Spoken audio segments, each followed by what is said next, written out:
Hi, my name is Spencer Brown, and this is my recording for Module 1 for AEP 800 Utilization of Technology in the Classroom.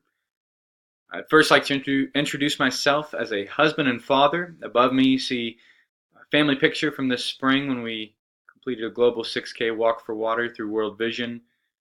On the left side of the screen there you see my son Benaiah. He just turned 3, doing some woodworking, and then my 1.5-year-old daughter there in the middle doing some work on a cupcake at a friend's birthday party.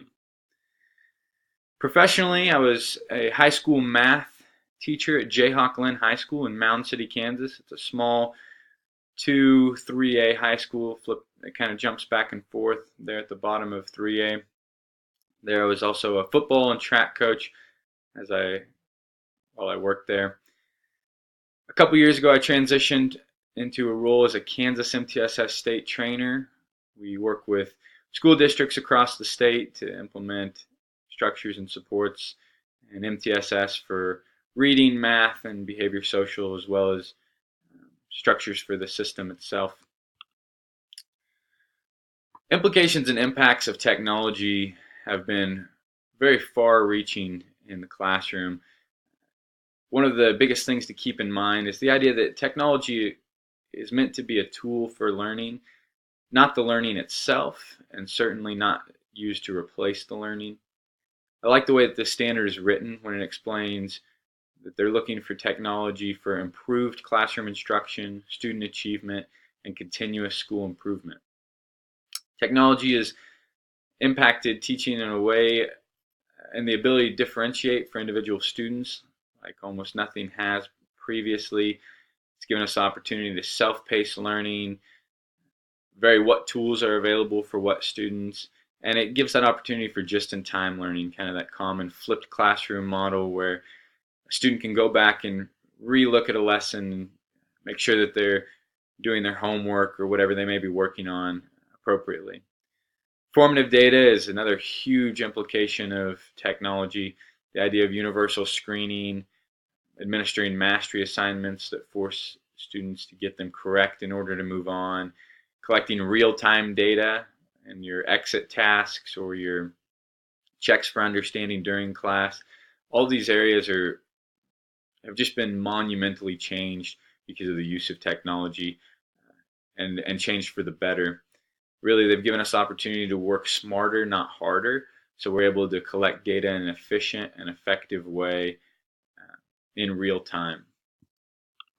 Personally, I use technology like most teachers. I had an iPad and an Apple TV in lieu of a smartboard, but in most math classrooms you're going to see one combination or the other anymore. Probably the biggest impact technology had for my personal teaching was when I created a self-paced Algebra 1 room. It functioned similar to a flipped classroom. It just simply had the advantage of students being able to work as quickly as they would like.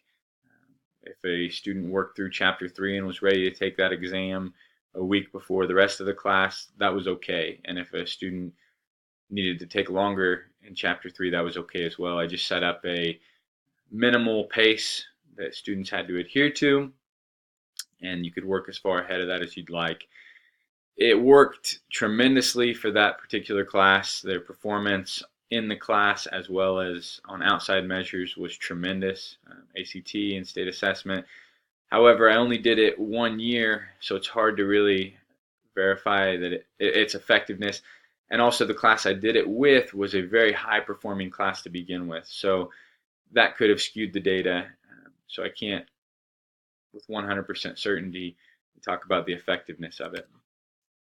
The big thing I always tried to balance in the math room is how do I harness that balance of technology as a tool to focus on a specific learning outcome without that technology becoming that learning outcome. So I think one place that I really could have improved my teaching was utilizing technology to make sure that, let's say I'm working on shifting functions, utilizing technology to allow students to truly show me what they understand about shifting functions and that they're not missing those questions because they are struggling with the arithmetic involved in the problem. Technology has lots of ways that you can scaffold those assignments and make sure that you're really harnessing in on what the student knows about that day's specific learning outcome. And it's something that I certainly could have done a better job of. Planning for improvement in my classroom is a little difficult since I'm no longer in a classroom, but I went ahead and did it as if I were. I hope to be in a classroom again someday, and when I do, I hope to have the opportunity to reevaluate and establish another self-paced room. The positive reflections from my last one, I would hope, would carry over the idea that it would still differentiate from mastery and allow students to move at whatever pace they needed to, and that it also gave students the feeling of autonomy and allowed them to work at their own pace for learning. This also became a nice tool when the semester was closing and a student didn't have the grade they wanted. All they needed to do was go further in their learning path. So everybody had that path set up, and how quickly you moved in it was completely up to you. The challenges I came across and things I need to really keep in mind is, with such a heavy emphasis on self-paced and technology, it was hard to sometimes harness those collaborative opportunities.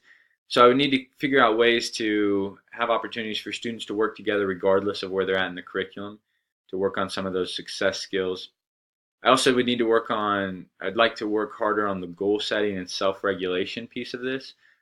With so much autonomy for the student, it's pretty critical that they have good self-regulation skills, and so working up front with them on their goal setting and those self-regulation strategies would be pretty critical. As far as the funding goes, it's fairly minimal. Like I said, it really was just an iPad, and I think Edulastic was the platform I used to post the videos and have my classroom hosted. However, the time allocation was very high. So in terms of financial, monetary value, it really didn't take much, but it did take a lot in terms of time. And obviously, I'd be willing to put that in again, but it's something you have to consider when you give up a lot of weekends and evenings. The other part is, the nice part about technology is it takes time to initially set it up. However, it does not take as much time then to plan for the next year because your classroom is already set up. Lastly, I just wanted to share that I'm just excited to be working with you all these next few weeks. Like I said, technology is something that's always been of great interest to me and its effect on education. So I look forward to learning from you all as we reflect on that idea together. Thank you.